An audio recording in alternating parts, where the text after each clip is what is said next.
Hello अच्छा party. स्वागत है एक बार फिर से अपने इस यूट्यूब चैनल पर। लास्ट क्लास में हमने मोल कॉन्सेप्ट चैप्टर स्टार्ट किया था और मोल कॉन्सेप्ट में हमने स्टार्टिंग में जो देखा वो था basically basic idea regarding atomic mass, molecular mass, gram atomic mass, gram molecular mass, ठीक है, and mass of one atom and mass of one molecule. ये सारी चीज़ें हम लोगों ने लास्ट क्लास में देखी थी।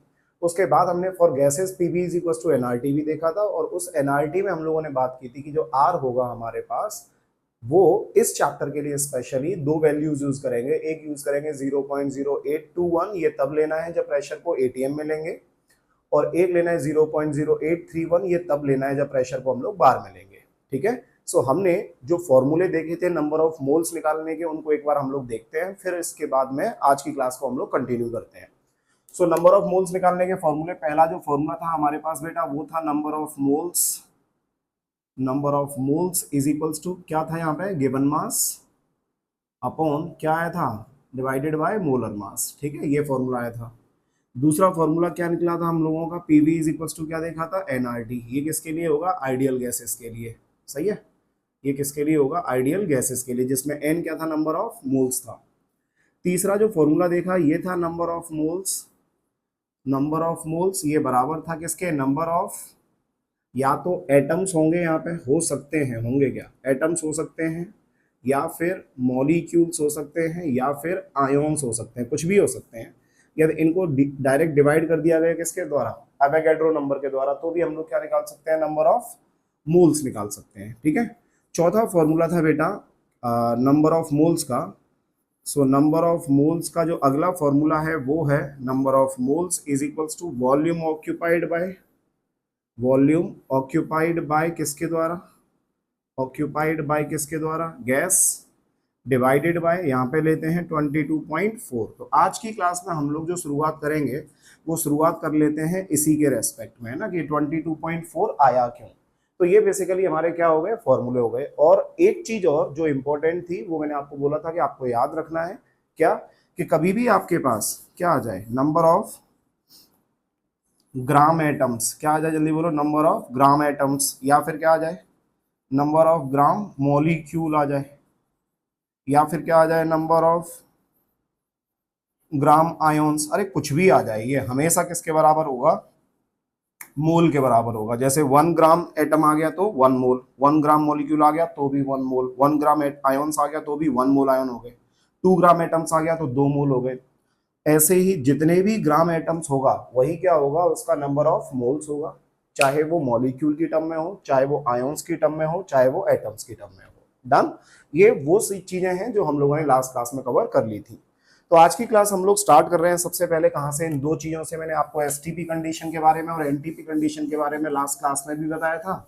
तो आज की क्लास हम लोग बेसिकली वहीं से स्टार्ट करने की कोशिश कर रहे हैं। ठीक है, सो लास्ट तुमको इतना याद होगा कि मैंने आप लोगों को क्या पढ़ाया था बेटा, मैंने कराया था यूनिट्स, है ना, यूनिट्स ऑफ किसका, प्रेशर का, और यूनिट्स ऑफ किसका, वॉल्यूम का। ठीक है, सो ऐसा बोला जाता है बेटा कि 1981 से पहले की बात करें तो इसको अपन लोग क्या लेते थे, एनटीपी लेते थे, जिसको हम लोग क्या बोलते हैं, नॉर्मल टेम्परेचर एंड प्रेशर बोलते हैं। क्या बोलते हैं इसको, normal temperature and pressure. So normal temperature and pressure हो गया। अब इस जगह पे हम लोग क्या देखते थे, बड़े ध्यान से सुनना सब लोग, टेम्परेचर जो लेना है वो लेते थे 273.15 डिग्री, या फिर 273.15 केल्विन में ले सकते हैं अपन लोग इसको। ठीक है, और ये केल्विन में आ गया। यहाँ पे प्रेशर जो ले रहा हूँ वो कितना ले रहा हूँ बेटा जी, 1 atm ले रहा हूँ। सो इक्वेशन अपने पास कौन सी थी, PV is equals to NRT थी। तो PV is equals to NRT, हम लोग क्या निकालने जा रहे हैं, हम लोग वॉल्यूम ऑक्यूपाइड निकालेंगे 1 मोल के द्वारा। मतलब एन का वैल्यू कितना दे रखा है यहाँ पे 1, पी का वैल्यू कितना लिया है 1 atm, तो 1 इंटू वी की जगह पे क्या लिख लेता हूँ, वी की जगह पे वी रहने देता हूँ। नंबर ऑफ मोल्स कितना ले रहा हूँ 1, क्योंकि 1 मोल गैस के लिए हम लोग निकाल रहे हैं। इसका वैल्यू मैंने बोला था 0.0821 लेना है। क्यों लेना है, जब प्रेशर कितना आएगा मेरे पास एटीएम में होगा तो वैल्यू कितना आएगा 0.0821 इनटू टेम्परेचर की बात करेंगे तो ये कितना आ जाएगा 273.15। जब आप लोग इसकी वॉल्यूम निकालोगे बेटा तो ये वॉल्यूम आता है 22.4 लीटर। कितना आता है जल्दी बोलो फटाफट से, 22.4 लीटर। कितना आता है जल्दी बोलो, 22.4 लीटर। क्लियर है सब लोगों को, ये आता है 22.4 लीटर। देयरफॉर यहां से क्या पता लगा, यहां से ये पता लगा कि volume occupied by volume occupied by किसके द्वारा, गैस, वॉल्यूम ऑक्यूपाइड बाय 1 मोल लिख देते हैं, कितने के द्वारा ऑक्यूपाई की जा रही है ये, 1 मोल ऑफ किसका, गैस, एट किस जगह पे, एट एनटीपी। ये वैल्यू कितनी आएगी मेरे पास, 22.4 लीटर आएगी। कितनी आएगी, जल्दी बोलो फटाफट से, 22.4 लीटर आएगी। अब दूसरा जो है मेरे पास 1981 के बाद की बात करूं तो ये कब था मेरे पास, ये बिफोर 1981, ठीक है। और ये क्या है, ये आफ्टर 1981 बोल देता हूँ ना। तो यहाँ पे ये कंडीशन कौन सी आ गई, इसको बोला गया एसटीपी। एसटीपी क्या होता है, एसटीपी होता है बेटा standard temperature and pressure, standard temperature and pressure. Temperature की बात की जाए तो फिर दोबारा से कितना होगा, 273.15, ये ले लिया जाएगा। और यहाँ पे बेटा नंबर ऑफ मोल्स अगेन कितना मान लिया मैंने, 1 मोल की ही बात कर रहा हूँ, ठीक है। प्रेशर की बात करेंगे तो प्रेशर आया मेरे पास कितना, 1 बार। कितना ले लिया मैंने प्रेशर, जल्दी बोलो फटाफट से, 1 बार। यदि प्रेशर मैंने 1 बार ले लिया तो पीवी इज इक्वल्स टू क्या आएगा मेरे पास, एनआरटी आएगा। अब मुझे इतना पता है कि यहाँ पे प्रेशर यदि ये 1 बार है तो एटीएम में 1 एटीएम इज इक्वल्स टू क्या होता था बेटा, 1.01325 बार के बराबर होता था, ठीक है। तो यदि यहाँ पे 1 बार ले लिया तो कितना एटीएम होगा, तो ये मुझे नहीं पता, तो यहाँ पे क्रॉस मल्टीप्लाई कर दिया इसका। तो बेसिकली हम लोग ये बोल सकते हैं कि जो प्रेशर आएगा वो प्रेशर कितना बोल सकते हैं, 1 डिवाइडेड बाय 1.01325। समझ में आ गया, मतलब बार को कन्वर्ट कर लिया किसके अंदर, एटीएम के अंदर मैंने कन्वर्ट कर लिया। तो इसी वैल्यू को मैं यहाँ पे लिखूंगा तो कितना लिख सकते हैं अपन लोग, एक बार दे रखा है तो 1 डिवाइडेड बाय 1.01325 इंटू क्या आ जाएगा, volume is equals to 1 into again 0.0821 into कितना लिख देंगे, 273.15। तो जब आप ये वॉल्यूम को निकालोगे बेटा तो ये वॉल्यूम आता है 22.7 लीटर। कितना आता है, जल्दी बोलो फटाफट से, 22.7 लीटर। तो बेसिकली आप लोगों को कंफ्यूज नहीं होना है कि 22.4 लेना है या फिर 22.7 लेना है। तो बेसिकली पुराने क्वेश्चंस जब देखेंगे, पुराने इंजीनियरिंग के क्वेश्चंस देखते हैं तो उसके अंदर हम लोग जो यूज करते थे वो 22.4 लेके चलते हैं। कई क्वेश्चंस में आप लोगों को 22.7 हो गया, बट आई डोंट थिंक इससे ज्यादा कंफ्यूज होने की जरूरत है। आपको जब भी क्वेश्चन आपको मिलेगा किस पे, एसटीपी कंडीशन पे, तो आप हमेशा क्या कंसीडर कर लेना, 22.4 लेके सॉल्व उसको कर सकते हो। समझ में आ गया। सो कन्वेंशन के हिसाब से मैंने बता दिया एग्जैक्टली कि कब कौन सी वैल्यू हम लोग यूज करते हैं। तो एसटीपी कब होगा और एनटीपी कम होगा, है ना। एसएटीपी में ऑलरेडी लास्ट क्लास में आपको बता चुका हूं अबाउट किसके, standard ambient temperature and pressure. चलिए, सो एसटीपी एनटीपी कंडीशन हमारे पास ये कंप्लीट हो गया। तो एक काम करते हैं, सबसे पहले एक छोटा सा क्वेश्चन ले लेते हैं इसके ऊपर कि कैसा क्वेश्चन आएगा, फिर हम लोग आगे बढ़ेंगे, ठीक है। सो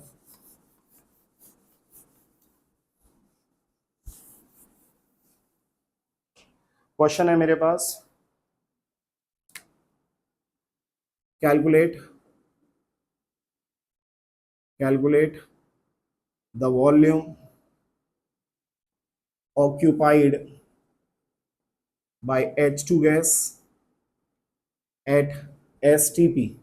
वॉल्यूम ऑक्यूपाइड बाय किसके द्वारा, H2 gas at STP। H2 gas के द्वारा हम लोगों को कितना वॉल्यूम ऑक्यूपाई किया गया है STP कंडीशन पे, वो हम लोगों को निकालना है। वो हम लोगों को क्या करना है, निकालना है, ठीक है। सो एसटीपी कंडीशन अगेन हम लोगों ने ले ली। तो ये भाई H2 जो आएगा मेरे पास, इसका तो कितना आ जाएगा, सिंपली हम लोग बोल सकते हैं number of moles is equals to given volume divided by 22.4 आएगा। समझ में आ रहा है। लेकिन हमें इसके बारे में कोई अभी इंफॉर्मेशन नहीं दे रखी है, तो हमें कुछ नंबर ऑफ मोल्स दिए जाएंगे तो हम बता सकते हैं इन इन क्या लिख दूं, 8 ग्राम, इन 8 ग्राम ऑफ किसका, H2। तो क्वेश्चन हो जाएगा calculate the volume occupied bye H2 gas at STP in 8 gram of H2। ये क्वेश्चन है, मतलब 8 ग्राम ऑफ H2 जो होगा, 8 ग्राम H2 जो होगा उसके अंदर हमें ये निकालना है कि कितना वॉल्यूम उसने ऑक्यूपाई किया होगा किस जगह पे, एट STP कंडीशन। तो अब हम लोग इसको कैसे सॉल्व कर सकते हैं, बड़े ध्यान से सुनना। इसको सॉल्व करने का तरीका बड़ा सिंपल है यार। क्या होगा, तो यहाँ पे मुझे पता है कि 8 ग्राम दे रखा है, तो सबसे पहले नंबर ऑफ मोल्स निकाल लेता हूँ। तो नंबर ऑफ मोल्स कितने आ जाएंगे इसके, given mass upon molar mass. Given mass कितना है 8 डिवाइडेड बाय मोलर मास कितना है 2, कितना आ जाएगा 4 मोल्स। अब मुझे इतना पता है कि वॉल्यूम, यदि नंबर ऑफ मोल्स की बात करेंगे अपन लोग at STP condition, number of moles at STP condition, क्योंकि गैस है भाई तो फॉर्मूला क्या लगा सकते हैं अपन लोग, number of moles is equals to volume divided by 22.4 ले लो। अब ये 22.4 आ गया, कितने मोल्स आ रहे हैं, 4 मोल आ रहे हैं। तो मैं क्या कर सकता हूँ 22 इंटू 22.4 इंटू कितना लिख दूंगा 4, ये क्या आ जाएगा वॉल्यूम, 4 4 जा 16 6 1 4 2 8 9 4 2 8 89.6 क्या आ जाएगा बच्चा पार्टी लीटर। तो बेसिकली हम लोगों ने क्या निकाला यहाँ से, हमें वो वॉल्यूम निकालना था जो कि H2 गैस के द्वारा एसटीपी कंडीशन पे ऑक्यूपाई किया जाएगा, और हमारे पास कितना H2 गैस दे रखा था, 8 ग्राम दे रखा था। तो उससे हम लोगों ने क्या कर लिया, इसके नंबर ऑफ मोल्स निकाल के इसका वॉल्यूम निकाल लिया। इजी सा है, समझ में आ गया सबको। चलो एक question PV is equal to NRT पे भी ले लेते हैं, है ना, इसको मिटा देता हूँ।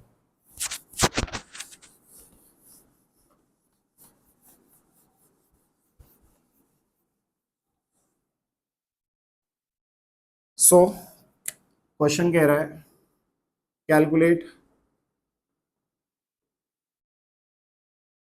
The number of moles of a gas having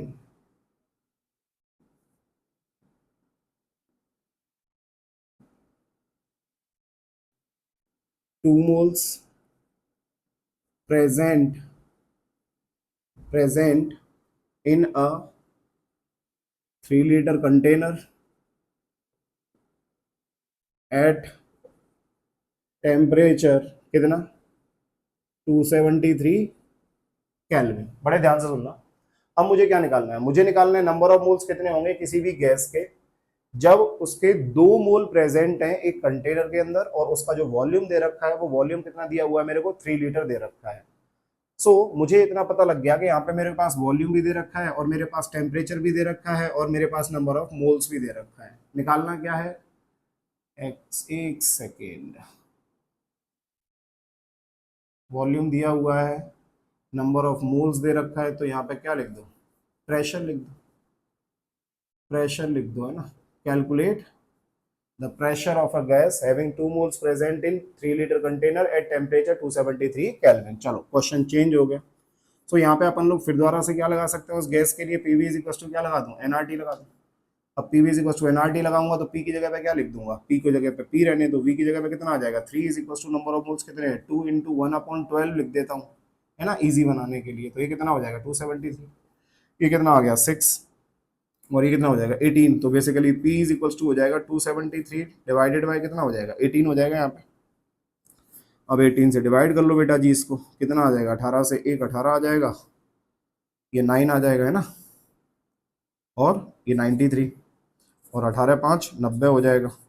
कितना बचा 3 पॉइंट लगा दो, जीरो बढ़ा दो 18 से, फिर 1 18, तो ये हो जाएगा 15.1 ATM। तो इस तरीके से हम लोग क्या कर सकते हैं बच्चा पार्टी, इन क्वेश्चंस को सॉल्व कर सकते हैं। क्लियर है सबको, बढ़े आगे। चलो सो हमारा एसटीपी एनटीपी कंडीशन हो गया, और हम लोगों को ये समझ में आ गया कि किस तरीके से नंबर ऑफ मोल्स को कैलकुलेट करना है फॉर अ गैस, किसी भी गैस के लिए। अब बच्चा पार्टी हम लोग चलते हैं अगली चीज पे, और अगली चीज है हमारे पास क्या, मैं आपको बताने जा रहा हूं किसके बारे में, डेंसिटी के बारे में। किसके बारे में बताने जा रहा हूं, जल्दी बोलो फटाफट से, डेंसिटी। तो बच्चा पार्टी जब हम लोग डेंसिटी की बात करते हैं तो डेंसिटी जो होता है ये बेसिकली 2 तरीके का होता है जो हमें पढ़ना होता है इस चैप्टर में, ठीक है। कौन कौन सा, तो पहला जो डेंसिटी है उसका नाम है एब्सोल्यूट डेंसिटी। पहला कौन सा है मेरे पास, एब्सोल्यूट डेंसिटी। और दूसरा जो है बच्चा पार्टी इसका नाम है रिलेटिव डेंसिटी। कौन सा है, जल्दी बोलो फटाफट से, रिलेटिव डेंसिटी। क्लियर है सबको। अब सबसे पहले यदि अपन लोग बात करें एब्सोल्यूट डेंसिटी की, कि एब्सोल्यूट डेंसिटी कौन सा होगा, तो एब्सोल्यूट डेंसिटी में, एब्सोल्यूट डेंसिटी की स्पेशली बात करें तो बेटा ये क्या है, ये बराबर है बेसिकली किसके, मास अपॉन वॉल्यूम के। किसके बराबर है ये, मास अपॉन वॉल्यूम के बराबर है। किसके बराबर है, जल्दी बोलो फटाफट से, मास अपॉन वॉल्यूम के बराबर है। तो चाहे मेरे पास क्या हो, लिक्विड हो, और चाहे मेरे पास कौन सी चीज हो, सॉलिड, चाहे लिक्विड हो चाहे सॉलिड हो, उसके लिए हम लोग एब्सोल्यूट डेंसिटी जो बोलेंगे वो किसके बराबर बोलेंगे, मास अपॉन वॉल्यूम। अब मास का अपना कुछ यूनिट होगा, अरे भैया वो ग्राम में हो सकता है, वो केजी में हो सकता है, किसी में भी हो सकता है ना। वॉल्यूम का अपना यूनिट होगा, चाहे वो लीटर में हो, चाहे वो मीटर क्यूब में हो, चाहे वो डेसीमीटर क्यूब में हो, चाहे एमएल में हो, चाहे किसी में भी हो। तो यहाँ पे सिर्फ इतना देखना है कि ये कैसा होगा, इसके अंदर यूनिट एंड डायमेंशन होंगे, मतलब इसके अंदर एब्सोल्यूट डेंसिटी की यूनिट होती है, एब्सोल्यूट डेंसिटी की यूनिट होती है, और जनरली आपको देखने को मिलेगी ग्राम पर एमएल के अंदर। किसके अंदर देखने को मिलेगी, जल्दी बोलो फटाफट से, ग्राम पर एमएल के अंदर देखने को मिलेगी। सिमिलरली यदि आपको एब्सोल्यूट डेंसिटी निकालनी है, क्या निकालना है, सिमिलरली एब्सोल्यूट डेंसिटी निकालनी है, किसके लिए, गैस के लिए। तो यहाँ पे क्या हो जाएगा, यहाँ पे हो जाएगा मोलर मास ऑफ किसका, गैस। मोलर मास ऑफ किसका हो जाएगा बच्चा पार्टी, गैस। और यहाँ पे आ जाएगा मोलर वॉल्यूम, क्या आ जाएगा, मोलर वॉल्यूम ऑफ किसका, गैस। ये सिर्फ किसके लिए एप्लीकेबल है एब्सोल्यूट डेंसिटी, ये होगी गैसियस के लिए, गैस के लिए यूज होगी। समझ में आ गया। तो क्या इसकी यूनिट होगी, ऑब्वियसली इसकी भी यूनिट होगी। तो इन शॉर्ट यदि देखा जाए तो हमारे पास जो एब्सोल्यूट डेंसिटी है उसकी यूनिट हमें देखने को मिलेगी। ठीक। दूसरा जो डेंसिटी आता है बच्चा पार्टी, उसका नाम है रिलेटिव डेंसिटी। बड़े ध्यान से सुनना, दूसरा जो डेंसिटी आता है उसका नाम है रिलेटिव डेंसिटी। अब रिलेटिव डेंसिटी जो होता है, ये रिलेटिव डेंसिटी में दो चीजें आती हैं हमारे पास। कितनी चीजें आती हैं, जल्दी बोलो फटाफट से, दो चीजें। पहला है जिसका नाम है स्पेसिफिक, स्पेसिफिक ग्रेविटी। क्या नाम है, जल्दी बोलो, स्पेसिफिक ग्रेविटी। और दूसरा है हमारे पास जिसका नाम है बेटा वेपर डेंसिटी। क्या है, जल्दी बोलो फटाफट से, वेपर डेंसिटी। ठीक है, वेपर डेंसिटी। अब आप इसको ऐसे समझने की कोशिश करना कि हमें ये समझना है कि स्पेसिफिक ग्रेविटी क्या होता है और वेपर डेंसिटी क्या होता है। अब ये समझना है, बड़े ध्यान से सुनना। सबसे पहले स्पेसिफिक ग्रेविटी की बात करेंगे कि स्पेसिफिक ग्रेविटी क्या होता है। तो जब बेटा अपन लोग स्पेसिफिक ग्रेविटी को डिफाइन करते हैं तो ये बोलता है कि specific gravity is equals to density of any substance, जिस सब्सटेंस का हो, किसी भी सब्सटेंस का हो, डेंसिटी ऑफ किसका, किसी भी सब्सटेंस का, विद रेस्पेक्ट टू निकाला जाए, विद रेस्पेक्ट टू निकाला जाए किसके, डेंसिटी ऑफ किसका, H2O एट 4 डिग्री सेल्सियस। ऐसा बोला जाता है बेटा कि जो हमारे पास वाटर है, वाटर का जो डेंसिटी होता है वो मैक्सिमम ऑब्जर्व होता है किस जगह पे, 4 डिग्री सेल्सियस पे, जिसकी वैल्यू होती है 1 ग्राम पर ml के बराबर। ठीक है। तो जब हम लोग किसी भी चीज की डेंसिटी को with respect to density of H2O बोलते हैं तो उसको हम लोग स्पेसिफिक ग्रेविटी बोलेंगे। समझ में आया, उसको क्या बोलेंगे हम लोग, स्पेसिफिक ग्रेविटी का नाम देंगे। अब आप खुद देखो कि ऊपर डेंसिटी का यूनिट आएगा इसका और नीचे इसकी भी डेंसिटी का यूनिट आएगा, तो दोनों की दोनों यूनिट जो होंगी वो क्या हो जाएंगी, कैंसिल आउट। तो बेसिकली जो हमारा रिलेटिव डेंसिटी है ये कैसा होता है बच्चा पार्टी, ये होता है यूनिटलेस। कैसा होता है, जल्दी बोलो फटाफट से, ये होता है यूनिटलेस। समझ में आ गया। अब इस चीज को समझाने के लिए, वेपर डेंसिटी को समझाने के लिए मुझे एक चीज और समझानी पड़ेगी। क्या, बड़े ध्यान से सुनना, बड़े ध्यान से सुनना। मैंने क्या किया, पीवी इज इक्वल्स टू क्या होता है, एनआरटी होता है। पीवी इज इक्वल्स टू क्या होता है, एनआरटी होता है। अब पीवी इज इक्वल्स टू यदि एनआरटी होता है तो एन की जगह पे क्या लिख सकते हैं, गिवन मास, अपॉन क्या लिख सकते हैं बच्चा पार्टी, मोलर मास, इनटू क्या आ जाएगा, आरटी आ जाएगा। अब एक बात बताओ, इसको मैं इस साइड में लेके जा रहा हूं और वॉल्यूम को नीचे लेके आ रहा हूं, तो ये क्या हो जाएगा, पी, और ये कैपिटल एम लिख दिया मैंने इसकी जगह पे, मोलर मास की जगह पे क्या लिख दिया, कैपिटल एम, और ये क्या हो गया मेरे पास, small M. Small M is mass, capital M is molar mass. So P M is equals to क्या हो जाएगा, एम डिवाइडेड बाई क्या, वी इंटू आर टी। अब ये जो होता है एम डिवाइडेड बाई वी, आपको पता है ये रहा, मास अपॉन वॉल्यूम, ये किसके बराबर है, एब्सोल्यूट डेंसिटी के बराबर है।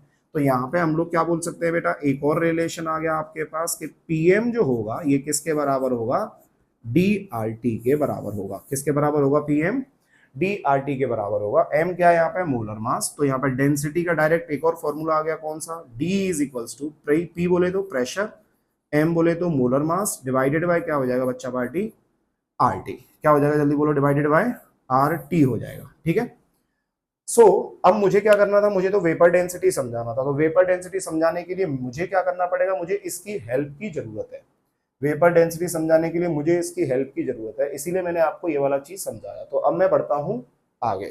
ठीक है, देखिए इसको मिटा रहा हूं। ठीक है, बड़े ध्यान से सुनते चलना बच्चे बाड़ी, एकदम ध्यान से सुनना, एकदम ध्यान से सुनना। क्या तुमको इतना पता लग रहा है, क्या तुमको इतना पता लग रहा है कि यहाँ पे इस रिएक्शन की स्पेशली मैं बात करूं, कौन सी रिएक्शन की बात कर रहा हूं, मेरे पास क्या आ गया, P M is equals to D R T. अब P M is equals to D R T आ गया। पी क्या है भाई साहब, पी प्रेशर है। एम क्या है, एम मोलर मास है। एम क्या है, जल्दी बोलो, मोलर मास है। डी क्या है यहाँ पे, डी डेंसिटी है। डी क्या हो गया, जल्दी बोलो, डी डेंसिटी हो गया। आर क्या हो गया, universal universal gas constant, universal gas constant. और बेटा जी टी क्या हो गया, टी हो गया आपका टेम्परेचर, जो कि आपको लेना है किसके अंदर, केल्विन में। इतना याद रखना, फिजिकल में जो टेम्परेचर यूज होगा वो आपको केल्विन में ही लेना है, ठीक है। सो यहां से PM is equals to D R T है, तो एट कांस्टेंट किस जगह पे, temperature and pressure, at constant temperature and pressure. यदि मैं यहाँ से प्रेशर को और टेम्परेचर को कांस्टेंट कर दूंगा तो आर तो वैसे भी कांस्टेंट है, आर तो वैसे भी कांस्टेंट है, तो मैं क्या लिख सकता हूं, मैं लिख सकता हूं कि एम जो आएगा ये डायरेक्टली प्रोपोर्शनल आएगा किसके, डी के।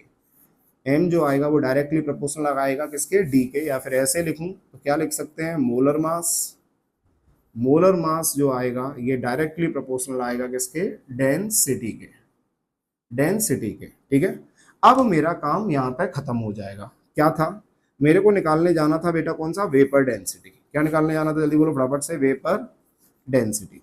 वेपर डेंसिटी अगेन क्या होता है बेटा, ये होता है डेंसिटी ऑफ, डेंसिटी ऑफ किसी भी गैस का, डेंसिटी ऑफ किसी भी गैस का with respect to density of किसी भी गैस का। मतलब ये वो डेंसिटी है, ये वो डेंसिटी है जो किसी भी गैस की हो सकती है, ये वो डेंसिटी है जो बदल सकती है। यदि क्वेश्चन में बोला है किसी ने कि H2 के रेस्पेक्ट में बताओ, तो यहाँ पे डेंसिटी किसका आएगा, H2 का। यदि क्वेश्चन में बोला है कि किसके रेस्पेक्ट में बताओ, CH4 के रेस्पेक्ट में बताओ, तो यहाँ पे क्या आ जाएगा मेरे पास, CH4 आ जाएगा। बात समझ में आ रहा है।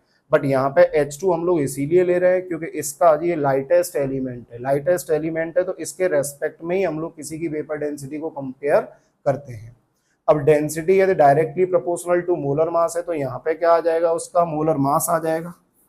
क्या आ जाएगा, जल्दी बोलो फटाफट से, ये मेरे पास क्या आ जाएगा, मोलर मास आ जाएगा। मोलर मास ऑफ किसका, किसी भी गैस का मोलर मास आ जाएगा, डिवाइडेड बाय डेंसिटी की जगह पे मोलर मास फिर से लिख सकता हूँ, हम लोग H2 के रेस्पेक्ट में निकाल रहे हैं, तो मोलर मास ऑफ H2 कितना आ जाएगा बच्चा पार्टी, ये 2 के बराबर होता है। तो नीचे मैंने क्या लिख दिया इस जगह पे, ये लिख दिया 2।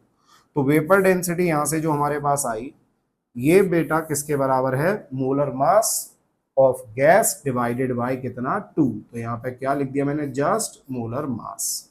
क्या लिख दिया, जल्दी बोलो फटाफट से, मोलर मास। तो यहाँ पे यदि हम लोग बात करेंगे कि क्या इसका यूनिट होगा, नहीं भाई साहब, इसका भी कोई यूनिट नहीं होगा, ये भी कैसा है, यूनिटलेस है। तो इन शॉर्ट हम लोगों ने डेंसिटी के टाइप्स देखे, और डेंसिटी जो है हमारे पास बच्चा पार्टी वो 2 तरीके की हैं, जिनमें एक है एब्सोल्यूट डेंसिटी और एक है हमारे पास रिलेटिव डेंसिटी। एब्सोल्यूट डेंसिटी वो हुआ जिसका यूनिट रहता है, और रिलेटिव डेंसिटी वो होता है जिसका यूनिट नहीं होता है। रिलेटिव डेंसिटी 2 तरीके का होता है, जिसमें हमने एक वेपर डेंसिटी पढ़ा है और एक पढ़ा है स्पेसिफिक ग्रेविटी। डन, क्लियर है यहां तक, चलो बढ़े आगे। चलो बच्चा पार्टी, मैं इसको मिटा रहा हूं है ना।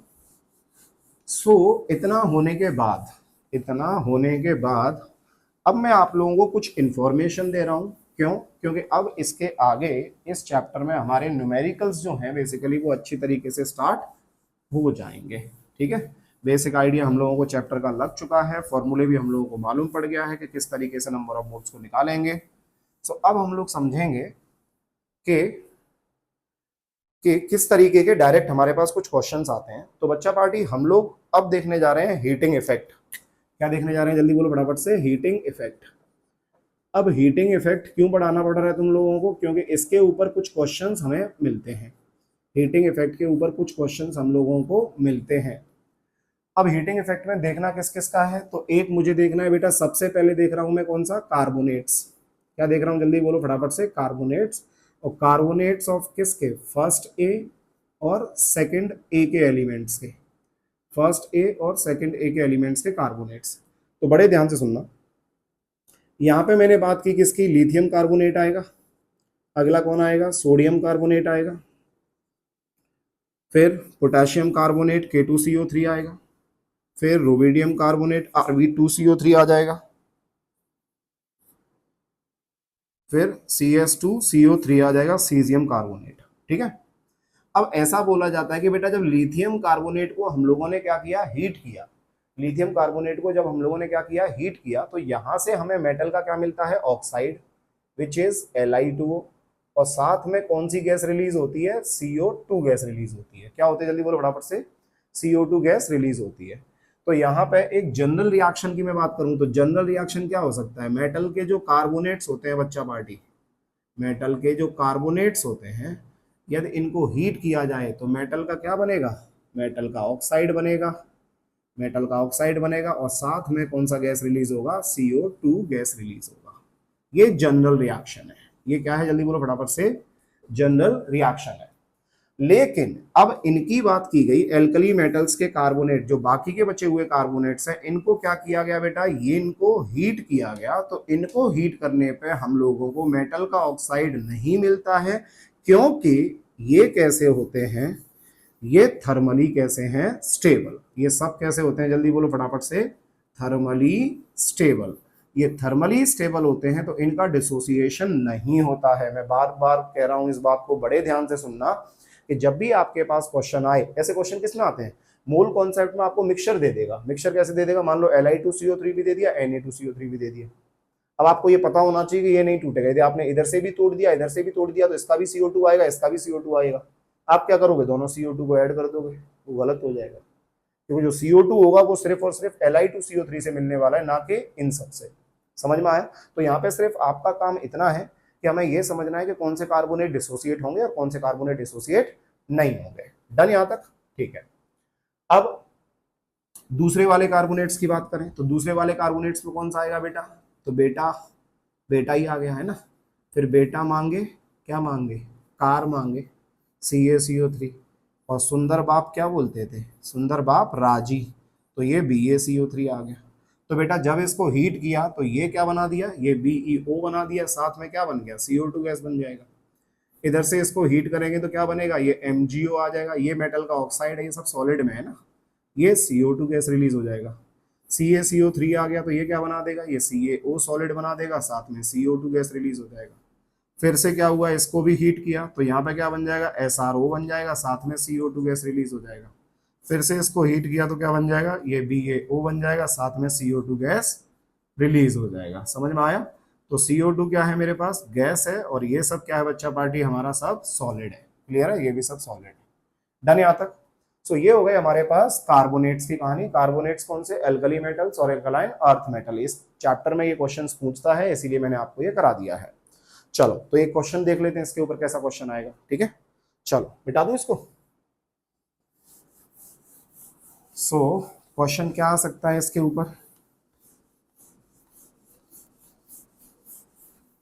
ध्यान से सुनना, बड़ा इजी आएगा क्वेश्चन, कोई ज्यादा टफ नहीं है। क्वेश्चन ये है, calculate calculate the volume calculate the volume occupied by calculate the volume occupied by gas calculate the volume occupied by gas। ठीक है, when 100 gram of calcium carbonate is heated when 100 gram of calcium carbonate is heated at किस जगह पे, STP। फिर दोबारा से क्या आ गया, बड़े ध्यान से सुनना भाई साहब।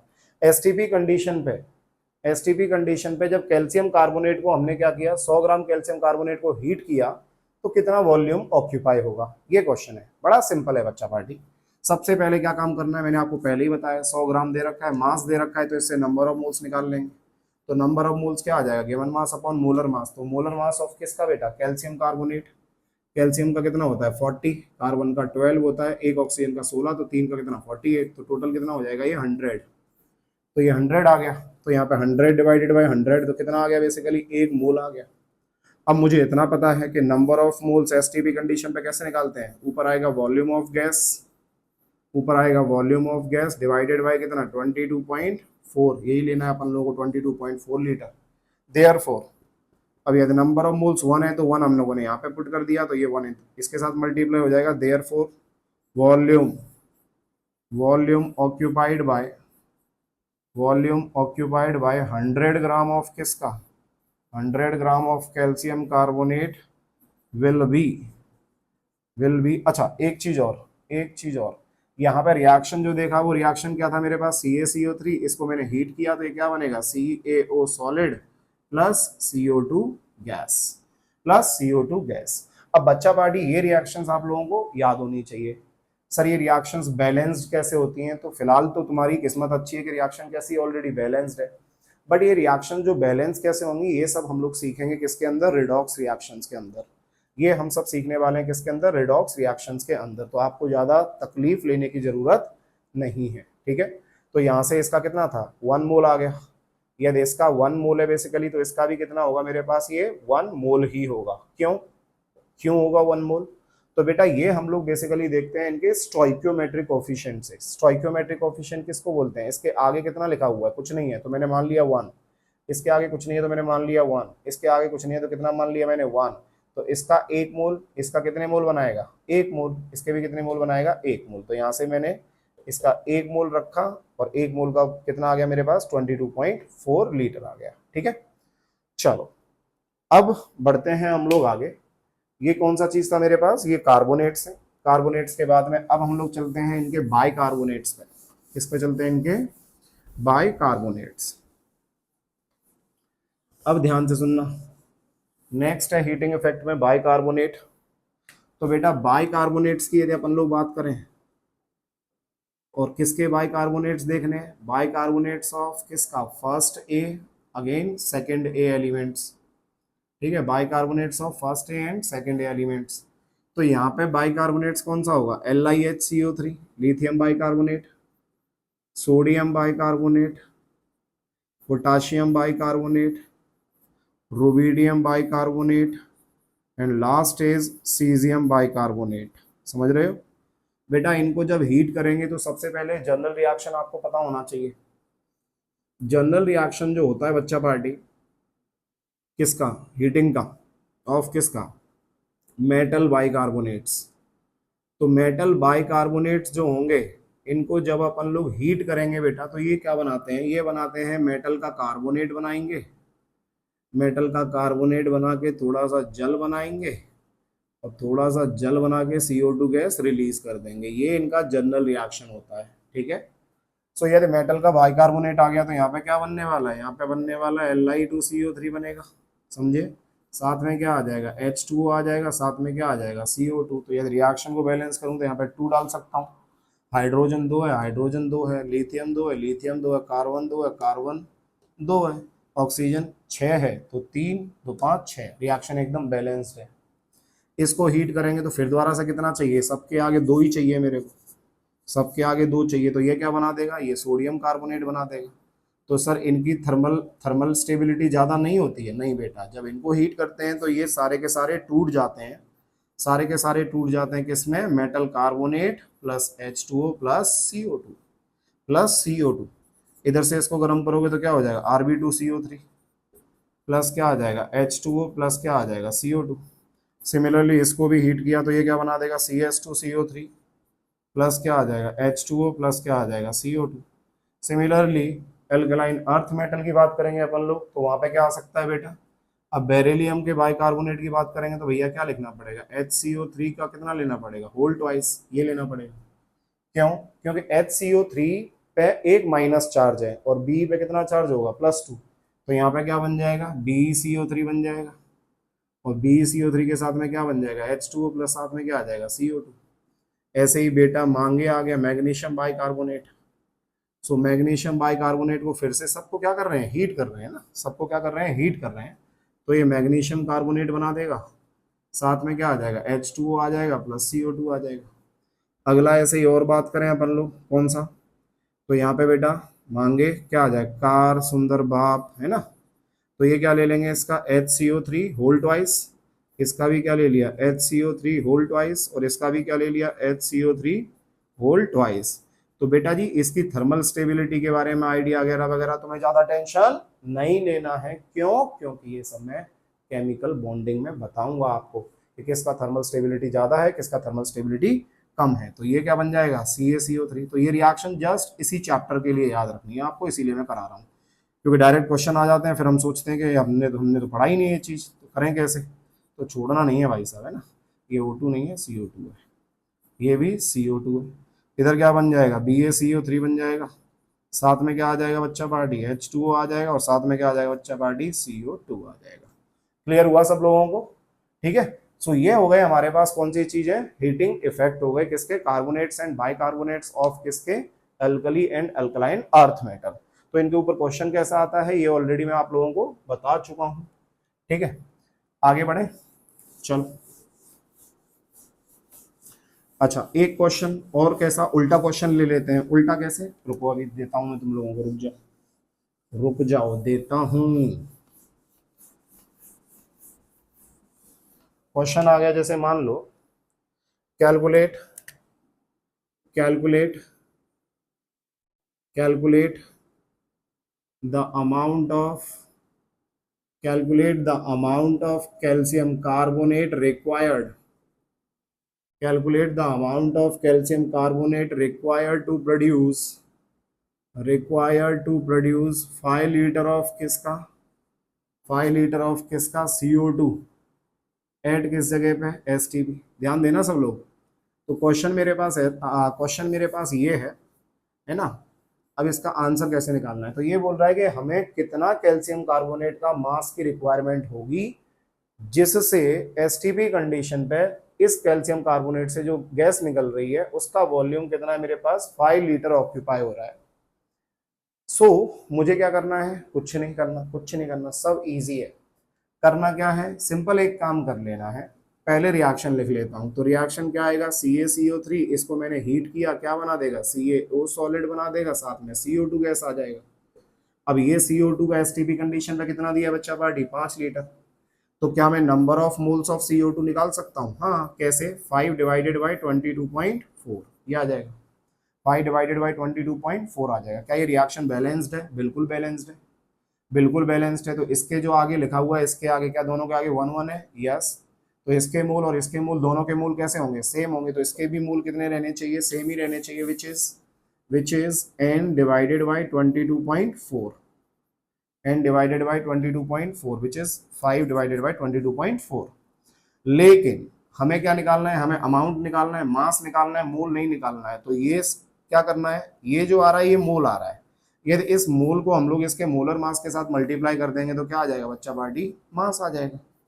क्या आ जाएगा, जल्दी बोलो फटाफट से, मास आ जाएगा। तो यहाँ पे कितना आ गया, 500। तो 500 डिवाइडेड बाई कितना आ गया, 22.4 आ गया। समझ में आ रहा है। तो एक काम करते हैं, सिंपल बनाने के लिए कर रहा हूँ वैसे ना, ऊपर ये पॉइंट ले लिया तो 224 की जगह पे मैं कितना लिख लेता हूँ, इसको 225 लिख लेता हूँ। तो 225 यदि मैंने यहाँ पे लिख दिया तो 2 बार लेके जाएंगे तो कितना हो जाएगा, 450। तो ये 4 टाइम्स कितना हो गया, 450। यहाँ पे कितना आ जाएगा, ये आ जाएगा 0, यहाँ पे कितना आ गया 5, 0 ऊपर से और आ जाएगा। तो फिर से कितना हो जाएगा, 2 टाइम्स 450 हो जाएगा। फिर से कितना आ जाएगा, 50 पॉइंट लगा दो, 0 बढ़ा दो। फिर से कितनी बार जाएगा भैया, फिर से 2 बार जाएगा। तो फिर से ये आ गया। तो यहाँ पे हम लोग कह सकते हैं कि इसका होना चाहिए कितना, 22.2 ग्राम के अराउंड आंसर आना चाहिए। यहाँ से हमको इतना पता लगा कि यदि कैल्शियम कार्बोनेट का 22.2 ग्राम को हम लोग यदि हीट करेंगे तो एसटीपी कंडीशन पे जो CO2 गैस रिलीज हो रही है वो कितना होगा, 5 लीटर होगा। डन, चलो बढ़ते हैं आगे। अब बढ़ते हैं हम लोग आगे, और किसके साथ बढ़ते हैं बच्चा पार्टी,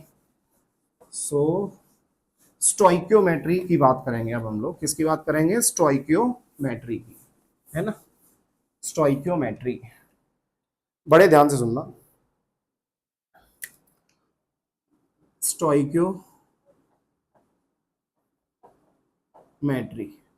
स्टोइक्योमेट्री में हम लोग कुछ पार्ट वाइज चलेंगे, है ना। पहला आ रहा है case number first, case number first क्या कह रहा है, केस नंबर फर्स्ट ये कह रहा है कि when we have only one reactant. कैसा हो, जल्दी बोलो फटाफट से, when we have only one reactant, मतलब अभी तक जो हमने पढ़ा था बिल्कुल वैसा ही, when we have only one reactant. बड़े ध्यान से सुनना सब लोग, है ना। होता क्या है बच्चा पार्टी, मान लो एक एग्जांपल दिया मैंने आप लोगों को, ये है ए गिव्स बी प्लस सी है, ए गिव्स बी प्लस सी है। तो यदि इसका 2 मोल मेरे को दे रखा है या 2 मोल इसको दिया हुआ है, तो हमसे पूछा गया कि बताओ बी का कितना मोल बनेगा। तो हमें क्या करना है, हमें जस्ट ये देखना है कि जो भी इसके मोल होंगे वो मोल बेसिकली डिपेंड करेंगे इस ए के ऊपर। यदि ए खत्म हो जाएगा तो बी बन ही नहीं सकता। क्यों? क्योंकि बी जो बन रहा है भाई वो ए से ही तो बन रहा है। तो जब ये पूरा खत्म होगा तो इसके कितने बनेंगे मेरे पास? तो इसके 2 मोल बनेंगे। कितने बनेंगे जल्दी बोलो फटाफट से? 2 मोल बनेंगे। और इसके भी कितने बनेंगे? ये 2 मोल बनेंगे। समझ में आ रहा है? क्योंकि इसका भी आगे 1 है स्टोइकोमेट्रिक कोफिशिएंट, इसके आगे भी 1 है स्टोइकोमेट्रिक कोफिशिएंट, इसके आगे भी 1 है स्टोइकोमेट्रिक कोफिशिएंट। जिसके आगे कुछ नहीं है उसको आगे मैं 1 मान लेता हूँ। ठीक है, तो इसके 2 मोल यदि होते तो बी के कितने मोल बनते? 2। सी के कितने मोल बनते? 2।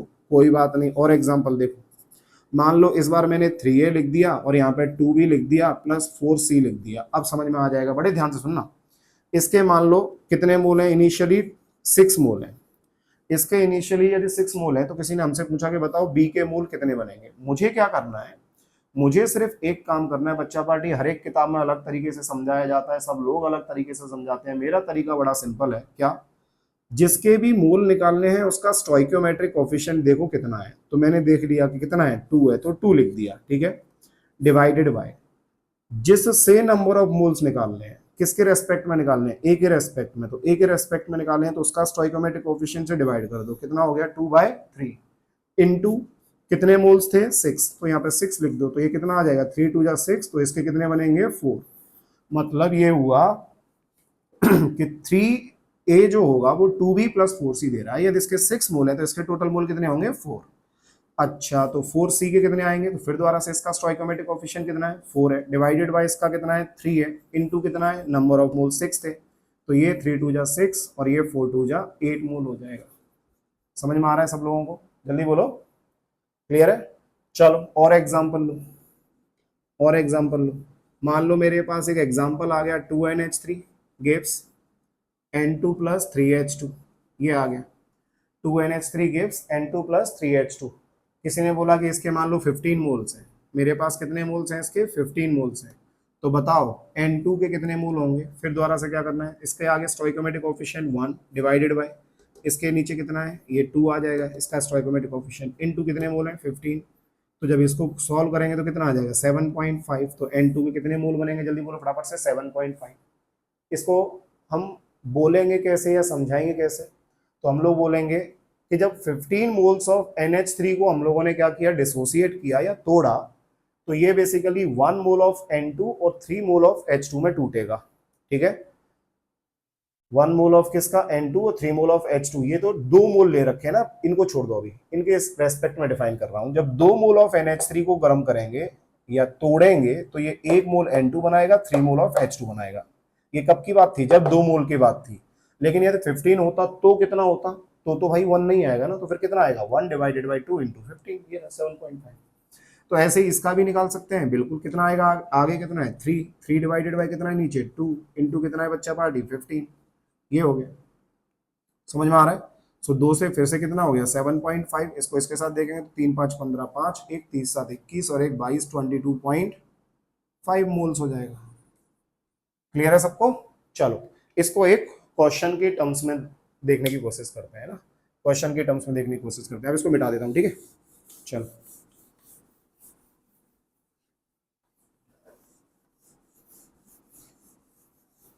कुछ नहीं है भाई, बड़ा इजी है, एकदम इजी है। Calculate calculate calculate the number of moles formed by NH3 H2 by H2 gas when ध्यान से सुनना, calculate the number of moles formed by H2 gas when 34 gram of किसका? 34 gram of NH3 dissociated, NH3 dissociated. ठीक है, तो जब 34 gram of NH3 को हमने तोड़ा तो कितना मोल H2 का बनने वाला है? बड़ा सिंपल है बेटा, ध्यान देना। सबसे पहले हमें रिएक्शन आनी चाहिए, वो भी बैलेंस्ड रिएक्शन आनी चाहिए। यदि अपने को बैलेंस्ड रिएक्शन नहीं पता है तो हमसे क्वेश्चन नहीं होगा। तो सर हमें ये याद रखनी पड़ेगी। बिल्कुल, अब धीरे धीरे हम लोग क्वेश्चंस करते जाएंगे तो ये रिएक्शंस अपने आप ही याद हो जाएंगी। और ऐसा नहीं है कि हर सवाल में हर एक नई रिएक्शन हमारे पास सामने होगी। ठीक है, सो ये रिएक्शंस बार बार करोगे और काफी सारे चैप्टर आने वाले हैं बच्चा पार्टी, काफी सारे चैप्टर आने वाले हैं, यही रिएक्शन बार बार आएंगे फिर दोबारा से, तो ये इजीली हम लोगों को याद हो जाएंगे। ठीक है, सो ये हमारे पास रिएक्शन है और इस रिएक्शन से हमें ये पता लग रहा है कि इसका कितना ग्राम है बेटा, 34 ग्राम है। तो सबसे पहले नंबर ऑफ मोल्स निकालें, तो नंबर ऑफ मोल्स कितना आएगा, 34 divided by molar mass NH3 का कितना होता है। अच्छा, कई बच्चे क्या करते हैं यहाँ पे 34 डिवाइडेड बाय 2 का भी मल्टीप्लाई कर देते हैं। नहीं भाई, ये जो निकल रहा है नंबर ऑफ मोल्स, ये किसी एक मॉलिक्यूल के निकाल रहा हूं मैं, समझे। तो 34 डिवाइडेड बाय नाइट्रोजन का 17 14 होता है और हाइड्रोजन का 3, तो 14 और 3 17, तो कितना आ जाएगा ये 2। तो यहाँ पे इसके मोल्स कितने आ गए, बेसिकली ये मेरे पास टोटल मोल्स आ गए 2, कितने ग्राम में है ना, 34 ग्राम में। तो उसने पूछा है कि H2 का कितना होगा, तो H2 का कितना मोल होगा, बड़ा सिंपल है, आगे कितना लिखा हुआ है 3, किससे निकालूंगा NH3 से, कितना लिखा हुआ है 2 इंटू कितना मोल दे रखा है 2 मोल दे रखा है, तो 2 से 2 1 कैंसिल हो गया, तो कितना मोल बनेगा इसका 3 मोल बनेगा, 3 मोल्स बनेगा। समझ में आ रहा है। N2 की बात करेंगे सर, इसका मोल्स कितना होगा, बड़ा सिंपल है 1, स्टोइकोमेट्रिक कोएफिशिएंट आगे कुछ नहीं है तो 1 मान लिया, डिवाइडेड बाय 2 इंटू कितना 2, इसको कैंसिल आउट करोगे तो कितना आ जाएगा 1 मोल आ जाएगा। अरे क्लियर हुआ। तो इस तरीके से हम लोग क्या कर सकते हैं, इन क्वेश्चंस को सॉल्व कर सकते हैं। इस तरीके से क्या कर सकते हैं, इन क्वेश्चंस को सॉल्व हम लोग कर सकते हैं, कब, जब हमारे पास सिर्फ क्या हो, एक ही रिएक्टेंट हो। नेक्स्ट बढ़ते हैं आगे, बढ़ते हैं आगे बेटा, है ना। किसी ने बोला कि मान लो हमारे पास 2 रिएक्टेंट आ गए तो क्या होगा, किसी ने बोला कि मान लो हमारे पास 2 रिएक्टेंट आ गए तब क्या होगा। तो बच्चा पार्टी समझते हैं, 2 रिएक्टेंट आ जाएंगे तो क्या होगा। केस नंबर कौन सा, सेकंड, केस नंबर कौन सा, second. If we have two reactants, if we have two reactants in a reaction, किसी भी रिएक्शन में यदि 2 रिएक्टेंट आएंगे तब क्या होगा, तो ये समझते हैं। तो बेटा जब 2 रिएक्टेंट अपने पास आ जाएंगे, तो इसमें एग्जांपल दिया मैंने किसका, मान लो यहाँ पे मैंने बोला कि ये 2A है प्लस ये 3B है गिव्स ये 4C है और ये 5D है, ऐसे कोई भी एक रिएक्शन है। और इस रिएक्शन में हमारे को, मैंने मान लिया है इसके पास कितने मोल है 3 मोल है और इसके पास कितने मोल है 4 मोल है ना। यहाँ पर लिख देता हूँ कितने मोल है इसके पास, ये 3 मोल है और इसके पास कितने मोल है 4 मोल है। ये कैसे निकाले, अरे तो मास दिया होगा उनका, मास से नंबर ऑफ मोल्स निकाल सकते हैं, या फिर नंबर ऑफ मोल्स ही दिया होगा उनका, या फिर किसी और इंफॉर्मेशन के बेसिस में बात कही होगी, बट हम लोग इनके मोल्स को कैलकुलेट कर सकते हैं। अब बड़े ध्यान से सुनना, सर अभी आपने बोला कि एक रिएक्टेंट होगा, तो एक रिएक्टेंट के रेस्पेक्ट में तो हम लोगों ने प्रोडक्ट का बता दिया कि किस तरीके से नंबर ऑफ मोल्स आएंगे, बट यहाँ पे तो हमारे 2 रिएक्टेंट आ रहे हैं, तो हमें इसका जो लिखना है, इसके जो नंबर ऑफ मोल्स निकालने हैं, तो 4 डिवाइडेड बाई ये करूं या 4 डिवाइडेड बाई ये करूं, क्या करूं, क्या करूं। अरे वही तो सिखा रहा हूं, वही तो सिखा रहा हूं, बस सुनो ध्यान से। करना क्या है, आपको सबसे पहले एक काम करना है बच्चा पार्टी, आपको ये चेक करना होता है इसके अंदर कि लिमिटिंग रिएजेंट कौन सा होता है। क्या चेक करना होता है, जल्दी बोलो फटाफट से, लिमिटिंग रिएजेंट कौन सा होता है। अब पहले तो तुम समझ लो कि लिमिटिंग रिएजेंट होता क्या है, तब ये देख लेना कि कौन सा होगा। ठीक, सबसे पहले तुम समझ लो लिमिटिंग रिएजेंट किसे कहते हैं। लिमिटिंग मतलब समझ में आ रहा है, लिमिटिंग मतलब कम वाली चीज है ना। सो हम लोग ये कहेंगे द सब्सटेंस ऑन किस साइड में, reactant side. The substance on किस साइड में, on reactant side. The substance on किसके साइड में, reactant side on which number of moles formed by species depends। इसका मतलब क्या है, बड़े ध्यान से सुनना बच्चा पार्टी, इसको हिंदी में समझो। लिमिटिंग रिएजेंट उसको बोला जाएगा जो के इस साइड में होगा, किस साइड में, रिएक्टेंट साइड में, और प्रोडक्ट के कितने मोल बनेंगे वो भी डिपेंड करेगा लिमिटिंग रिएजेंट पे, वो भी डिपेंड करेगा किसमें, लिमिटिंग रिएजेंट पे। ठीक है, अब हमें कैसे पता लगेगा, तो बेटा एक और तरीका है इसको जानने का, species species which consume first which consume first in a chemical reaction. किसी भी केमिकल रिएक्शन के अंदर रिएक्टेंट साइड में यदि कैसे हो, दो या दो से ज्यादा रिएक्टेंट हो, तो उस कंडीशन में हमें पहले ये चेक करना होता है कि कौन सा वाला रिएक्टेंट पहले खत्म हो रहा है। क्यों, मान लो ये दो लोग हैं, ये दो लोग रिएक्ट करके ये दोनों चीजें बना रहे हैं, राइट। इनमें से कोई भी एक चीज यदि खत्म हो जाए तो क्या ये प्रोडक्ट बनेगा? नहीं। क्यों? अरे यार, जब वो एक चीज खत्म ही हुई तो उसके साथ रिएक्ट कैसे करेगा ना वो। बात समझ में आ रहा है? तो प्रोडक्ट का बनना इस बात पे डिपेंड करता है कि खत्म कौन हो रहा है, उसके ऊपर डिपेंड करता है। तो सर हमें कैसे पता लगेगा कि कौन खत्म हो रहा है? वही सिखा रहा हूं मैं, आओ सुनो। हमें चेक करने के लिए ये देखना है कि इसके टोटल मोल कितने हैं, 3 मोल हैं, ठीक है। स्टोइकोमेट्रिक कोफिशिएंट कितना है, 2 है। तो 3 डिवाइडेड बाई 2 कितना आएगा बेटा, 1.5 आएगा। कितना? ये जस्ट चेक करने के लिए है ना, जस्ट चेक करना बता रहा हूं कि how we can predict limiting reagent कौन होगा, ये बता रहा हूं मैं। फिर से सुनो, जो मोल है उसको डिवाइड कर दो स्टोइकोमेट्रिक कोफिशिएंट से, कितना आएगा 1.5। जो मोल है उसको डिवाइड कर दो स्टोइकोमेट्रिक कोफिशिएंट से, कितना आएगा, तो 4 डिवाइडेड बाई 3 कितना आ जाएगा ब्रो, 1.33 आ जाएगा। सो इसका वैल्यू कितना आ रहा है, 1.33, और इसका वैल्यू कितना आ रहा है 1.5। सबको दिख रहा है, ये छोटा है ये बड़ा है, तो जो छोटा है उसके सर पे लिख दिया मैंने एल आर। एल आर मतलब लिमिटिंग रिएजेंट, लिमिटिंग रिएजेंट मतलब कम वाला। सर आपने मिटा क्यों दिया, बस इतना ही यूज था इसका। और जो ज्यादा है उसके सर पे लिख दिया ई आर। तो ई आर होता है बेटा अपना एक्सेस एक्सेस रिएजेंट। क्या होता है, एक्सेस रिएजेंट, ये एक्सेस रिएजेंट है। सो एक्सेस रिएजेंट क्या होगा, जो हमारी केमिकल रिएक्शन के अंदर बचेगा, जो हमारी केमिकल रिएक्शन के अंदर क्या होगा, बचेगा, ठीक है। अब सुनो ध्यान से, इस रिएक्शन के यदि आपको मोल निकालने हैं, इन दोनों के प्रोडक्ट के यदि आपको मोल निकालने हैं, तो भाई साहब इसके रेस्पेक्ट में निकालोगे। क्यों? क्योंकि आप चेक कर चुके हो कि लिमिटिंग रिएजेंट कौन है। जो हमने number of moles divided by stoichiometric coefficient किया था, ये सिर्फ इसीलिए किया था जिससे मुझे ये पता लग सके कि लिमिटिंग रिएजेंट है कौन, बस इतना काम था उसका।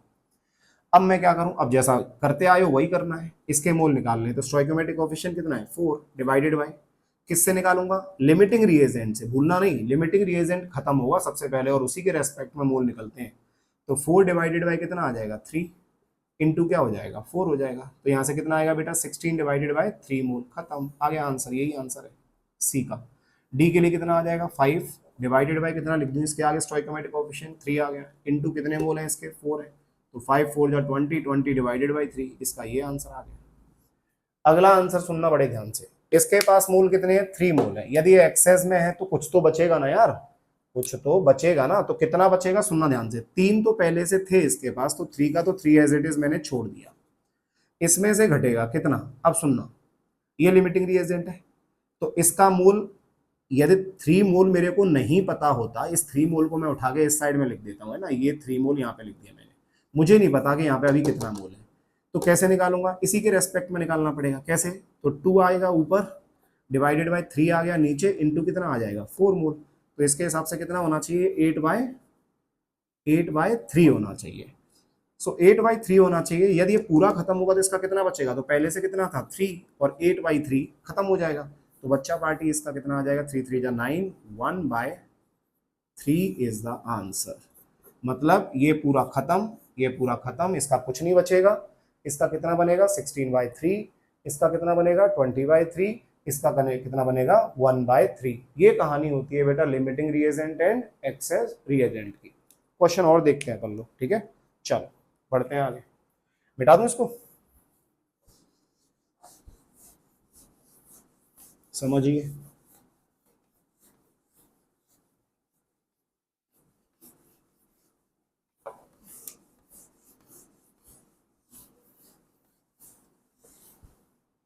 समझो बेटा, ठीक है। सो क्वेश्चन आ रहा है हमारे पास, क्या ध्यान देना, calculate calculate the number of moles calculate the number of moles calculate the number of moles of NH3 formed, NH3 formed when 2 mole of, when 2 mole of N2 and 6 moles of 6 moles of H2 reacts together। बेटा question मेरे पास ये है कि हमें ये निकालना है कि कितने नंबर ऑफ मोल्स NH3 के बनेंगे जब 2 मोल किसके N2 के और 6 मोल किसके H2 के आपस में क्या करेंगे, रिएक्ट करेंगे। तो सबसे पहले इस क्वेश्चन को सॉल्व करने के लिए हमें क्या पता होना चाहिए, हमें पता होना चाहिए बच्चा पार्टी इसकी रिएक्शन। तो रिएक्शन क्या आएगा, फिर से N2 प्लस 3H2 कितना आ जाएगा, गिव्स 2NH3 आ जाएगा। N2 प्लस 3H2 गिव्स कितना आ जाएगा, 2NH3। तो बच्चा party N2 plus 3H2 gives 2NH3 का ये रिएक्शन बैलेंस्ड है, बिल्कुल बैलेंस्ड रिएक्शन है। बैलेंस्ड रिएक्शन होना बहुत आवश्यक है, नहीं तो तुम इस तरीके से सॉल्व नहीं कर पाओगे। कितने मोल है, 2 है, तो इसके नीचे मैंने 2 मोल लिख दिया। इसके नीचे कितना लिखना पड़ेगा, इसके नीचे मैंने 6 मोल लिख दिया। अब फिर से क्या करना है, लिमिटिंग रिएजेंट चेक करना है। मैंने क्या बोला था, number of moles divided by stoichiometric coefficient, तो 2 डिवाइडेड बाय 1 2 आएगा, 6 डिवाइडेड बाय 3 इसका भी 2 आएगा। तो इसमें कोई भी लिमिटिंग रिएजेंट नहीं है, या फिर दोनों ही लिमिटिंग रिएजेंट है। मतलब ये दोनों के भैया, दोनों के 2 डिवाइडेड बाय 1 2 आ रहा है, 6 डिवाइडेड बाय 3 2 आ रहा है। तो आप लोग इसके जो मोल्स बनाओगे वो किसी के रेस्पेक्ट में भी बता सकते हो, मतलब N2 के रेस्पेक्ट में भी निकाल सकते हो और H2 के रेस्पेक्ट में भी निकाल सकते हो। क्यों, क्योंकि इसमें आइडेंटिफाई करना पॉसिबल नहीं है, किसका, लिमिटिंग रिएजेंट का। समझ में आ रहा है कि नहीं आ रहा। सो यहाँ पे यदि, चलो एक एक के रेस्पेक्ट में निकाल देता हूँ ना। तो विद रेस्पेक्ट टू क्या देख लेता हूँ मैं, विद रेस्पेक्ट टू N2 देखूंगा यहाँ पे। तो मैं क्या कर सकता हूँ, 2 डिवाइडेड बाय N2 का कितना है 1 इंटू कितने मोल है 2, तो कितना आना चाहिए 4 मोल, 4 मोल्स। अच्छा, अब विद रेस्पेक्ट टू किससे, H2, यदि ये कर दूं तो कितना आएगा, तो इसके आगे कितना है 2 डिवाइडेड बाय इसके आगे कितना है 3 इंटू कितना मोल है बेटा 6, तो 3 2 जा 6 कितना आ गया 4 मोल। तो चाहे आप इसके रेस्पेक्ट में निकालो चाहे आप इसके रेस्पेक्ट में निकालो, दोनों से सेम ही आएगा। बट यदि हम लोगों ने क्या किया, मान लो यहाँ पे मैंने कितना लिख दिया 3, अब क्वेश्चन बदल रहा हूँ, ध्यान देना, अब 3 कर रहा हूँ। या फिर एक काम करो, पहले 2 था, इसी के अंदर सेकंड पार्ट कर देता हूँ क्वेश्चन का, है ना। तो सेकंड पार्ट क्या कह रहा है क्वेश्चन का, what if 1 mole of N2 is further added, यदि 1 मोल ऑफ N2 मैंने और ऐड कर दिया तो अब क्या होगा। तो बच्चा पार्टी बड़े ध्यान से सुनना, अगेन रिएक्शन क्या आ जाएगा मेरे पास, N2 plus 3H2 gives 2NH3, ये आ गया। अब 2 मोल नहीं है, अब मेरे पास कितने मोल हैं, इसके पास 3 मोल है, इसके पास कितने मोल है 6 मोल है। ध्यान देना, इसके पास 3 मोल है और इसके पास कितने मोल है 6 मोल है। तो यदि इसके पास 6 मोल है तो स्टोइकोमेट्रिक कोएफिशिएंट कितना है 3, चेक कैसे करूंगा, 6 डिवाइडेड बाय 3 2 आ जाएगा, यहाँ पे 3 डिवाइडेड बाय 1 3 आएगा। तो ये 3 है ये 2 है, तो इसके सर पे क्या लिख दूंगा, लिमिटिंग रिएजेंट, और इसके सर पे क्या लिख दूंगा, एक्सेस रिएजेंट। तो इसके हिसाब से NH3 का जो मोल आएगा, अब वो किस पे डिपेंड करेगा, H2 पे, क्यों, क्योंकि वो लिमिटिंग रिएजेंट है। सो यहाँ पे कितना आ जाएगा 2 डिवाइडेड बाय कितना 3 इंटू कितने मोल है बेटा उसके 6, तो 3 2 जा कितना हो गया 6, 2 2 जा कितना हो गया 4, 4 मोल्स क्या आ जाएगा, आंसर आ जाएगा। समझ में आ रहा है सब लोगों को, जल्दी बोलो, ठीक। चलो सो अब हम लोग क्या करते हैं, कुछ क्वेश्चन सॉल्व कर लेते हैं, ठीक है। कुछ क्वेश्चंस देख लेते हैं इसके ऊपर, कौन कौन से क्वेश्चंस हैं, कौन कौन से नहीं, क्वेश्चन तो काफी सारे हैं, बट अब हम लोग आज इतना पढ़ा है हम लोगों ने, तो इसके ऊपर कुछ क्वेश्चंस कर लेते हैं, है ना। सो बच्चा पार्टी, ये क्वेश्चन है आपका कब का, ध्यान देना सब लोग।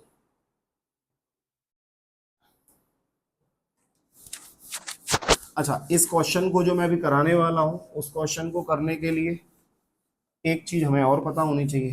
क्या पता होना चाहिए, वही समझा देता हूं पहले, है ना। सो हमें पता होना चाहिए क्या बेटा, कंबशन। अभी कंबशन रिएक्शंस देखी थी कार्बोनेट बाइकार्बोनेट की, तो यहाँ पे अगला चीज है बेटा, बहुत इंपॉर्टेंट है, इसके ऊपर क्वेश्चंस भी बहुत सारे आते हैं। कंबशन ऑफ किसका, हाइड्रोकार्बन, कंबशन ऑफ किसका, हाइड्रोकार्बन। अब कंबशन ऑफ हाइड्रोकार्बन की यदि अपन लोग बात करेंगे बच्चा पार्टी, तो पहले तो हमें ये समझना है कि हाइड्रोकार्बन कहते किसको हैं। तो हाइड्रोकार्बन बेसिकली ये यूज होंगे बेटा आपके ऑर्गेनिक केमिस्ट्री के अंदर, बट जिसके अंदर कार्बन हो और हाइड्रोजन हो उसको हम लोग हाइड्रोकार्बन बोलते हैं। तो यहाँ पे इसका एक जनरल फॉर्मूला या जनरल रिएक्शन कह सकते हो, जो कि आपकी नैया पार लगाएगा। आपको वो चीज याद होनी चाहिए। कौन सा? सी एन, यहाँ पे C X H Y plus X plus Y 4 of किसका? O2 गिव्स एक्स ऑफ किसका? CO2 plus Y 2 of H2O। ये रिएक्शन होता है जनरल रिएक्शन। ये रिएक्शन होता है जनरल रिएक्शन। अब इसके ऊपर मैंने एक एग्जांपल दिया। मान लो मीथेन होता, ये क्या है बेटा मेरे पास इसको क्या बोलते हैं अपन लोग? मीथेन। ये मीथेन को यदि मैं क्या करता, O2 के साथ रिएक्ट करता, तो भैया ये क्या बनाएगा? तो मुझे इतना पता होना चाहिए कि जब भी हाइड्रोकार्बन को हम लोग क्या करेंगे? हीट करेंगे। जब भी हाइड्रोकार्बन को हम लोग कंबशन रिएक्शन देखेंगे हाइड्रोकार्बन का, तो वो हमेशा CO2 बनाएगा और H2O बनाएगा। CO2 बनाएगा और H2O बनाएगा। अब हमें ये समझना है कि कार्बन यहाँ पे एक है, कार्बन यहाँ पे भी एक है, हाइड्रोजन यहाँ पे 4 है, लेकिन यहाँ पे हाइड्रोजन 2 ही है। तो आगे मैंने 2 का मल्टीप्लाई कर दिया तो अब 4 हो गए ये। ऑक्सीजन की बात करें तो 2 यहाँ पे है, 2 यहाँ पे 4 ऑक्सीजन है टोटल, लेकिन यहाँ पे ऑक्सीजन कितने हैं? 2 ही है। तो इसको भी 2 से मल्टीप्लाई कर दिया। तो क्या ये रिएक्शन बैलेंस्ड है? बिल्कुल बैलेंस्ड है। तो ऐसे बैलेंस करें या फिर ऐसे बैलेंस करें, समझना ध्यान से। इसके अंदर x का वैल्यू कितना होगा? अरे c के आगे कितना, नीचे कितना है? 1, तो x का वैल्यू 1 है। y का वैल्यू कितना है इसके अंदर? तो h के साथ जो होता है वो y होता है, तो ये 4 है। तो यहाँ पे x का वैल्यू 1 है, y का वैल्यू 4 है। अब ये इसके अंदर पुट करके देख लो पूरे में ना, इसके अंदर पुट कर रहा हूँ। तो यहाँ पे क्या होगा? CH4 मतलब 1 और 4 पुट कर दिया, प्लस x की जगह पे कितना डालूं? 1, प्लस y की जगह पे कितना डालूं? 4 डिवाइडेड बाय कितना आ जाएगा? 4। तो 4/4 कितना हो गया बच्चा पार्टी? जल्दी बोलो फटाफट से। अरे 1 और 1 + 1 2, तो यहाँ पे कितना हो जाएगा? बेसिकली ये 2 आ गया, 2O2 हो गया। अब x कितना है? x 1 है, तो 1 है तो CO2 एज इट इज रहेगा। और h की जगह पे y y कितना है? 4, तो 4/2 कितना हो जाएगा? 2। तो यहाँ पे 2H2O आ गया। ये मैंने क्यों बताया? आपको बस बताने के लिए, समझाने के लिए बताया कि ये जनरल रिएक्शन है। इसके अंदर x और y पुट करोगे तो आप कोई भी रिएक्शन डायरेक्टली लिख सकते हो। क्या कर सकते हो? कोई भी रिएक्शन आप डायरेक्टली लिख सकते हो। ठीक है। सो ये भी आपका एक नई चीज है। मैंने ये क्यों करा है? क्योंकि क्वेश्चन है बेटा 2024 जेई 2024, ध्यान देना। जेई 2024 में क्वेश्चन आया है। क्वेश्चन कह रहा है कि mass of methane required to produce 22 gram of CO2। ध्यान देना, क्वेश्चन क्या है? मास ऑफ किसका? Methane. Mass of methane required to produce कितना? To produce 22 gram of CO2 after complete combustion. 22 gram of किसका? CO2 after complete combustion. ध्यान देना सब लोग, बिल्कुल ध्यान देना सब लोग। ठीक है, बस ये क्वेश्चन है, बिल्कुल सही है। ये क्वेश्चन है हमारे पास। अब हमें ये बताना है कि इस मीथेन का मास कितना होगा जब 22 ग्राम ऑफ CO2 हम लोगों को मिल रहा है। तो एक काम करते हैं, इस रिएक्शन को ऊपर ही लिखा रहने देता हूं, सेम ही रिएक्शन है। CO2 कितना मिल रहा है? 22 ग्राम। तो मैंने क्या किया, इसके नंबर ऑफ मोल्स निकाल सकता हूँ CO2 के। कितने? 22 दे रखा है, 22 मास डिवाइडेड बाय इसका मोलर मास कितना होता है? 44। तो ये कितना आ गया? 0.5 मोल आ गया। अब ध्यान देना, हमें किसका निकालना है? हमें मास निकालना है मीथेन का, तो इसका निकालना है। तो इसके मोल्स कैसे निकालेंगे? तो मैंने आपको क्या बताया है, इसके मोल्स निकालने के लिए इसका स्टोइकोमेट्रिक कोएफिशिएंट कितना है? 1। तो 1 का 1 लिखा रहने दो, डिवाइडेड बाय कहाँ से निकालना है? CO2 से। तो कितने मोल हैं इसके आगे? कुछ नहीं है, तो ये भी 1 आ गया, इनटू कितने मोल हैं? 0.5। सो इन शॉर्ट, यदि दोनों का स्टोइकोमेट्रिक कोएफिशिएंट सेम है, तो मोल भी कैसे होंगे? सेम होंगे। तो इसके मोल कितने आ जाएंगे? 0.5 मोल हो जाएंगे। इसके मोल कितने आएंगे? तो 2 × 0.5 1 मोल हो जाएगा। इसके मोल कितने आएंगे? फिर से इसका 1 मोल हो जाएगा। तो हमें तो मास इसका चाहिए। तो यदि सॉल्यूशन देखो, यदि CH4 का जो मोल्स आ रहा है वो कितना आ रहा है? 0.5। देयरफॉर मास कितना होगा बच्चा पार्टी? तो इस नंबर ऑफ मोल्स में मोलर मास का मल्टीप्लाई कर दो, कितना? 16। तो ये हो जाएगा 8 ग्राम। कितना हो जाएगा? जल्दी बोलो। 8 ग्राम। तो yes, 8 gram is the answer. तो ये हमारा क्वेश्चन हो गया। तो ये क्वेश्चन आया बेटा कब? जेई 2024 में। तो उम्मीद है आपको ऐसे ये क्वेश्चंस समझ में आ गए होंगे। इसके ऊपर हम लोग और क्वेश्चंस देखेंगे, ठीक है, और समझेंगे, प्रैक्टिस करेंगे। ठीक है, बाकी का ऐसा है कि अगला लेक्चर में लूंगा तो आपको कुछ क्वेश्चंस ऑलरेडी मैं आपको दे दूंगा। ठीक है, जिससे आप क्या कर सको, उन क्वेश्चंस को सॉल्व कर सको। ठीक है, सो आज की क्लास में हम लोगों ने बेसिकली देखा बेटा डेंसिटी के टाइप्स देखे, डेंसिटी क्या होती है, फिर हम लोगों ने हीटिंग इफेक्ट देखा, फिर हम लोगों ने कंबशन देखा किसका, हाइड्रोकार्बन्स का देखा, और उसके बाद में हमने बात की थी किसकी, लिमिटिंग रिएजेंट और एक्सेस रिएजेंट की। ठीक है, और कुछ कुछ क्वेश्चंस भी हम लोगों ने उनके ऊपर सॉल्व किए। तो आज की क्लास को हम लोग करते हैं बच्चा पार्टी यहीं पे खत्म। मिलेंगे हम लोग एक नए लेक्चर में कुछ नई चीजों के साथ, और उस क्लास में भी हम लोग प्रीवियस ईयर के क्वेश्चन सॉल्व करेंगे और प्रैक्टिस करेंगे जो हमने बेसिकली अब तक पढ़ा है, क्योंकि बिना प्रैक्टिस के यदि हम लोग आगे बढ़ते जाएंगे तो उसका कोई यूज नहीं है। सो मैं बेसिकली जितने भी लेक्चर लूंगा, जितने भी टॉपिक पढ़ाऊंगा, हम लोग साथ साथ में प्रीवियस ईयर के क्वेश्चंस भी फिजिकल केमिस्ट्री में करते जाएंगे। ठीक है, सो जिन लोगों ने सब्सक्राइब नहीं किया इस चैनल को, प्लीज आप लोग इसको सब्सक्राइब करिए, यदि आपको अच्छा लगा हो तो, कोई फोर्सफुली नहीं है। ठीक है, सो अच्छा लगा हो तो लाइक भी करिए, सब्सक्राइब करिए, और कोई भी डाउट रहता है आपका तो आप कमेंट सेक्शन में जाके उस डाउट को कमेंट कर सकते हो। जैसे ही मैं देखूंगा तो डेफिनेटली आपका डाउट वहीं पे मैं आपको बता दूंगा। सो चलिए फिर करते हैं आज की क्लास को खत्म, मिलते हैं हम लोग अगली क्लास में, तब तक के लिए बाय बाय।